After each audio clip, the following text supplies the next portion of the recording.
এই যে আমাদের সুমন দাসকে রান্না করবে নিজ দায়িত্বে। মাংস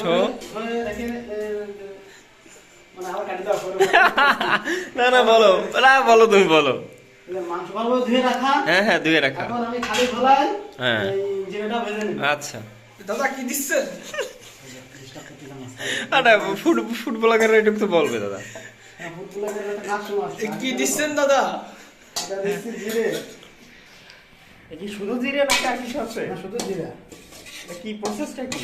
জিরাটা ভেজে তারপরে হলো বেটে নিব। কোনো সিক্রেট মশলা নেই? না না, সিক্রেট মশলা না, হলো ডিজে জয়েন্ট মশলা। এই ডিজে দাদা তো কোন দেয় না, ডিজে সুমন বলো। না না, ডিজে জুলুম মশলা না। কি দাদা নাচছেন না? এবার ওই জায়গাতে সব মশলা দেখাতে হবে। আমি তুমি স্টপ করে দাও। কি দাদা নাচছেন? তুমি অফ করে দাও, অফ করে দাও। তার জন্য সে শিল পাটাটা ভালোভাবে ধুয়ে নিচ্ছে। কি করছেন এখন দাদা? ম্যাচে এই ম্যাচ শুরু হয়েছিল এখান থেকে 18 বছর আগে। সে 18 বছর আগে শিল্পটা ধোয়া হয়েছিল, আর 18 বছর পরে রাধুনির অনুপস্থিতিতে আমরা নিজ দায়িত্বে শিল্পটা পরিষ্কার করতাম। আপনারা বুঝতে পারছেন না যে শিল্পটা পরিষ্কার করতে আমাদের গুণর এই ইউজ করা লাগবে। তাহলে বোঝেন আমাদের রাধুনি কত পরিষ্কার পরিচ্ছন্ন। এখানে মাংসের জন্য আদা বেটে নিতে হবে, শুকনো ঝাল এটাও বেটে নিতে হবে, গরম মশলা এটাও বেটে নিতে হবে। এই পেঁয়াজ রসুন পেস্ট করা আছে, পেঁয়াজ পেস্ট করা রসুন, চুই ঝাল, এ হলো পেঁয়াজ মাংসের ভিতর দেওয়ার জন্য, টমেটো মাংসের ভিতর ম্যারিনেট করার জন্য এটা রেখে দেওয়া। ওটা কি বিশেষ মশলা? আর এটা হলো আমার মশলা, আমার পেটের মশলা। এখন আমি এটা খাবো। কি খাচ্ছেন দাদা? আমি এই এখন রুটি খাচ্ছি, রুটি পাম রুটি। না কি করছেন এবার? এই জিরা বাটাবাটি কার্যক্রম চলতেছে। আমরা তো ব্যাচেলার লাইফ, আমাদের না আছে ব্লিন্ডার, না আছে মানে এই শিলপাটা দিয়ে সবকিছু করতে হয়।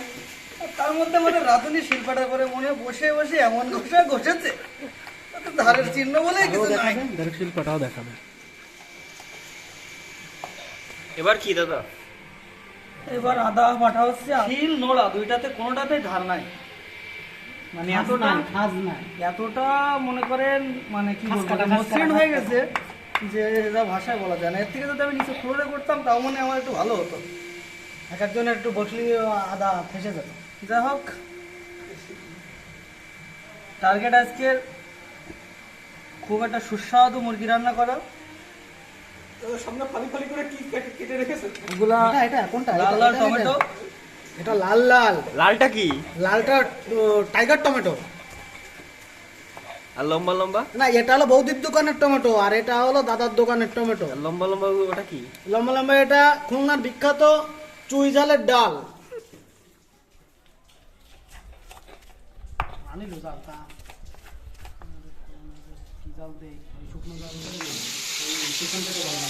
কি দিচ্ছেন এতে দাদা? এই মাংস ভেঙে যাওয়ার সম্ভাবনা থাকে, তাই একটু আগে ভেজে নিচ্ছি। এখন জন্য এক রকম রান্নার রেসিপি আমি একটু নিজের মতো করেই করি তো সব কিছু, এই জন্য আগে মাংসটা ভেজে নেই।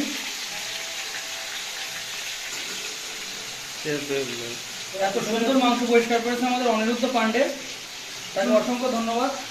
মাংসগুলোকে এত সুন্দর করে পরিষ্কার করার জন্য। চুলগুল পাম। ওই তো দাবি করতেছে যে এখানে কাঁচাও খাওয়া যাবে, এত পরিষ্কার। না, সেটা অবিশ্বাসযোগ্য কথা না, কিন্তু সুমনই একমাত্র কাঁচা খেতে পারবে, তাছাড়া কেউ পারো না। কড়াইতে কি দেওয়া ছিল আগে? কড়াইতে শুধুমাত্র তেল, সয়াবিন তেল।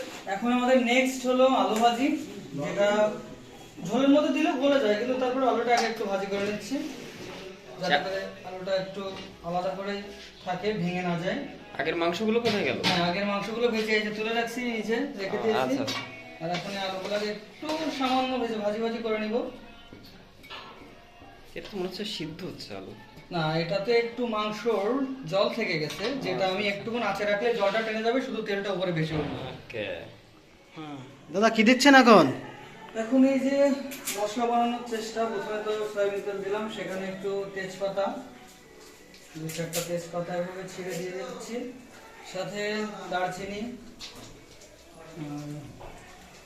দুইটা এলাচ। আমাদের স্টুডেন্ট লাইফে সবকিছু স্বল্পতা, তার জন্য দুইটা এলাচ দিয়ে দিচ্ছি।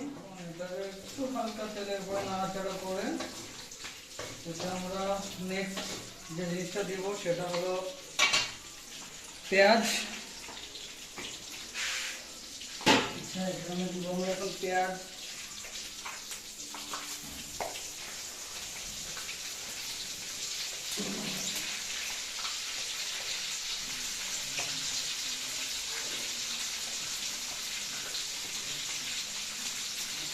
তারপরে রসুন, রসুন বাটা,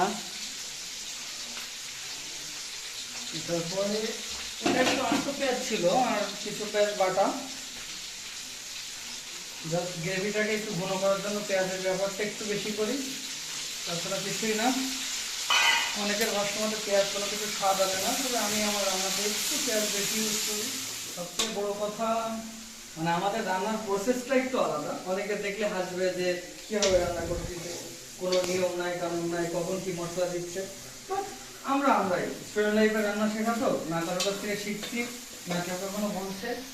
যখন যেটা মনে হয় তখন সেভাবে করতে থাকি। এখানে রাখতে না, অনিরুদ্ধ জল দিতে আসছিল, গরম করা জল।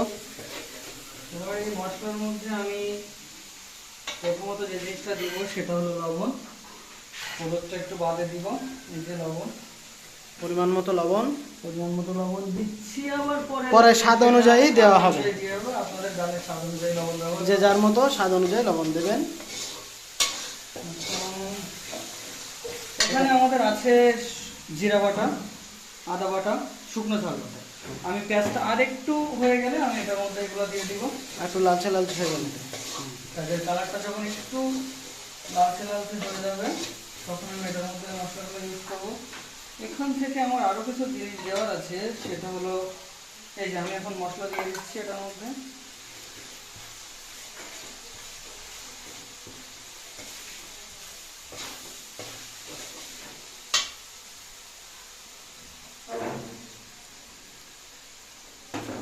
ঝালের সংখ্যা খুবই কম, মানে ঝালের পরিমাণ, ঝালটা আরও দিতে হবে।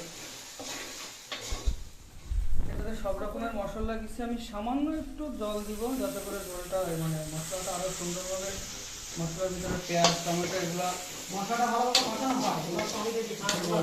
কষানো হয়, কারণ এটার মধ্যে দিয়ে আমি আমার মাংসটাকে কষিয়ে নিব। এখন এই মশলাটা সিদ্ধ হয়ে গেলে প্রপার সবকিছু দিব। তুমি কি করছো দাদা? আমি রসুন ছাড়ছি, এটা গোটা দেওয়া হবে। গোটা দেওয়া হবে মানে? মানে গোটা রসুন দেওয়া হবে, গোটা রসুন। এটা আসতো? হ্যাঁ হ্যাঁ। ওকে। প্রথম আমাদের যেটা গেছে সেটা হলো সয়াবিন তেল। তারপরে সেখানে আমি গোটা এলাচ দিয়েছি 2টা, কিছু দারচিনি। তারপরে এখানে দিয়েছি আমি তেজপাতা, পেঁয়াজ বাটা, রসুন বাটা, আদা বাটা, জিরা বাটা। তারপরে আমাদের খুলনার বিখ্যাত চুই, এই যে দেখতে পাচ্ছেন আপনারা চুই, ওগুলা দিয়ে মাংসটা করে নেওয়ার পরে লাস্ট এটার মধ্যে আমি যেটা ইউজ করছি সেটা হলো কাঁচা ঝাল কিছু আর টমেটো। আর আপনার সিক্রেট মশলাটা? আমার সিক্রেট যেটা সেটা তো আমার সিক্রেটই থাকুক, সেটা আমি সবার সাথে মশলা থেকে যে তেল ছেড়ে দিচ্ছে তার মানে আমাদের মশলাটা পরিপক্ক হয়ে গেছে, মানে আমরা যেটা বুঝি মশলা রেডি। এখন এটার মধ্যে আমার অ্যাসিস্ট্যান্ট আলু এবং মাংস যেটা আমি আগে ভেজে রাখছিলাম সেটা দিয়ে দিচ্ছে। ধন্যবাদ সুমন আমাকে সাহায্য করার জন্য। এটাকে ভালোভাবে নাড়িয়ে মশলার সাথে মাংসের সাথে মশলা মিশিয়ে দিচ্ছে জয়ন্তদা। ওকে ওকে ওকে। দ্বিতীয়দান্ত। হ্যাঁ, জয়ন্ত মশলার সাথে মাংসটা ভালোভাবে মাখিয়ে নিচ্ছে। মশলা মানে মাংসটা খাওয়া যাবে কখন? মাংসটা 5-10 মিনিট পরে কষানো খাওয়া যাবে। পরে এই কষানো মাংস আপনি খেতে পারবেন। এটার মধ্যে লবণ, ঝাল, অন্যান্য যা যা মশলা আমি ইউজ করছি সবকিছুই ঢুকে যাবে 5 মিনিটের মধ্যে। আমি এই অবস্থায় কিছুক্ষণ মাংসটাকে রেখে দিব। ওকে। আমরা খাওয়ানোর জন্য কি মাংসটা ঢাকা দেবো? মাংস ঢাকা দেওয়া যায়, নাও যায়, সমস্যা নেই। মাংস দিলে ঢাকা দিলে জিনিসটা একটু দ্রুত হয়, কিন্তু অনেকক্ষণ তলা লেগে যাওয়ার সম্ভাবনা থাকে। আর আমরা হলাম কাঁচা রাঁধুনি, চাই না এমন কিছু হোক যেটার জন্য আমরা পরে না খেতে পারি।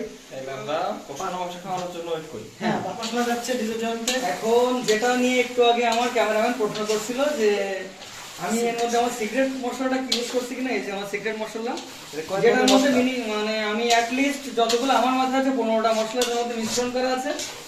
জয়ন্ত মশলা এটা দিয়ে দেবো আমি আমার এই রেসিপিটা কি দেওয়া যায় মশলা? না না না, মশলার রেসিপিটা প্রকাশযোগ্য না। এই মশলাটা দিলে কি জোরে জোরে পড়বে? হ্যাঁ, মাংস একদম যখন আপনি হাত দিবেন আলতো করে, মানে আলতো হাড়ের গা থেকে যখন মাংস মুখে দেবে আপনি, মুখে দিলেই গলে যাবে। মুখে দিলেই মাংস ছেড়ে যাবে। হাওয়াই মিঠাই মতো। হ্যাঁ, না হাওয়াই মিঠাই তো গলে যায়। ও আচ্ছা আচ্ছা, এটা জুড়ে যাবে। আমার ঘরে তো ভাষ্য হয়ে গলে যাবে। আমার এটা তো ভাষ্য হয়ে না। আচ্ছা আচ্ছা, কমপ্লিট দাদা। প্রায় কষানোর শেষের দিকে, হয়তো আর 2 মিনিটের মতো আমি কষাবো। তারপরে আমি এটাতে গ্রেভিটা বানানোর জন্য একটু জল দিব, খুব বেশি না, যতটুকু আর কি পরিমাণ মতো আর কি, সেটাই দিব। এটা কি এখন খাওয়া যাবে? হ্যাঁ, আশা করা যায় এখন মাংস খাওয়া যাবে। এবং আমি চাই তুমি খেয়ে চেক করো যে কষানোটা কেমন হলো, প্রপার হয়েছে কিনা, মাংসের মধ্যে মশলাটা ঢুকছে কিনা, সেই অনুযায়ী আমার জলটা ইউজ করতে হবে। আমি যাই তাহলে একটা বাটি নিয়ে আসি। আচ্ছা,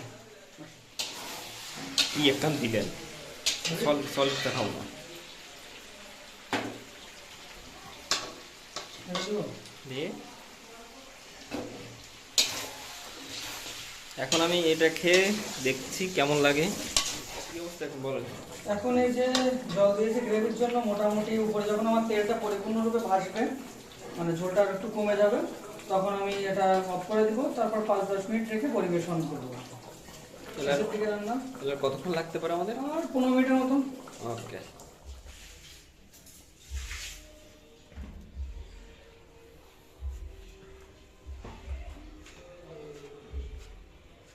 টেস্ট কেমন হয়েছে দাদা? দেখি, সবই সুন্দর, তবে আমাদের চাকনদারের কারণে লবণের পরিমাণ একটু বেড়ে গেছে। এটা নিয়ে আমি কোনো কথা বলতে চাচ্ছি না, কারণ চাকনদারি ক্যামেরার ওপাশে আছে। একই। কাট কাট। এই সুমন দা, তুমি বলো কেমন, টেস্ট কেমন? Oh, that's wow! DJ Janto, mashallah. ও কি হলো বুঝলাম না তো। DJ Janto, mashallah. আচ্ছা, পুরো জোরে জোরে পড়ছে, খেলা হবে। রুদ্র কি কেমন? পুরো জোরে জোরে পড়ছে, একেবারে পুরো জোরে জোরে পড়ছে, যেন ঝর্ণার বৃষ্টির মতো।